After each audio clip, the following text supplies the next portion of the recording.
Some people say cartoons are the best entertainment in the world, at least kids believe that, but there are a lot of animated characters that can teach us adults as well. Oh yeah, and an Arlington couple believes their world record is proof of that. Here's today's Giggy Bites.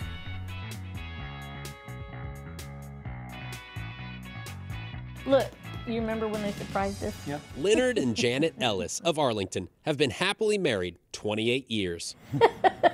But Janet says even though they worked in the same building, they likely never would have met if it wasn't for her good friend, Betty. I was putting up my Betty Boop paraphernalia in my cubicle, and he walked by and said, "Betty," and I said, "No, Janet."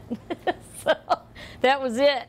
Little did she know, Leonard was the one who would fuel her obsession. Have people called it that? An addiction Yes. or obsession? Oh, have they? Yeah, well, the therapist did. Oh, okay.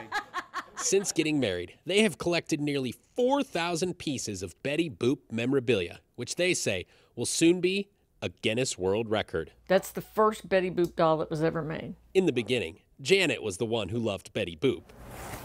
Obviously. I'm smiling under here.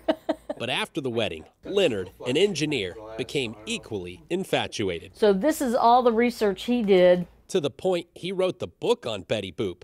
Literally.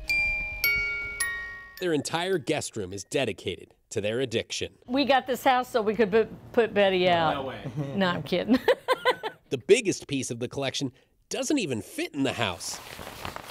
Leonard got Janet this Betty Boop car for her 40th birthday. Betty's on the hubcap. It makes you wonder, what would drive anyone to go this far for Betty Boop? She was a role model for women's liberation, for standing up for your rights. Those things are important to me, and because I want to see the world different. And we have the ability to see the good and the great in other people instead of just sitting there judging and pointing fingers at everybody. And And you can get all that from a cartoon? yeah, isn't that amazing? Respecting and caring for others. There are certainly worse things to be addicted to. Yeah. In Arlington, I'm Sean Giggy. Pieces we are looking. Got to find those shared interests. See, that's what I think that makes a couple, at least one thing Yeah. that really helps a relationship. Common ground.